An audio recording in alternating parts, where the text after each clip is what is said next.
কাজ সে করে তা অনেক ক্ষেত্রে তার আসল চরিত্র নয়, লোকে যা আড়ালে করে সেটাই তার আসল চরিত্র।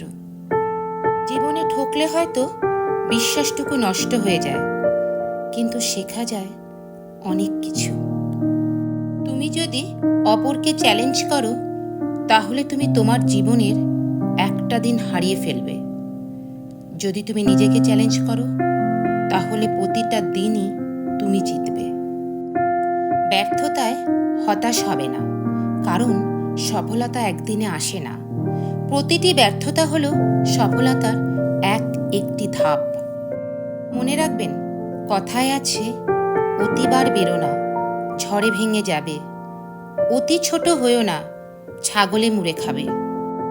যারা তোমার ক্ষতি চায় তাদের আঘাত করবে না, তাদের সামনে একটু হাসি মুখে বাঁচবে।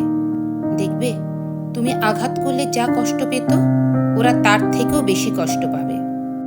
আপনার নামে কেউ নিন্দা করলে তাহলে তাকে ইগনোর করুন, কারণ কুকুর মানুষকে কামড়ালেও মানুষ কিন্তু কুকুরকে কামড়ায় না। জীবনে যাই হোক, কখনো হাসতে ভুলে যেও না, কারণ হাসিটা তোমাকে শক্তি আর সাহস যোগাবে। কি আশ্চর্য, তাই না?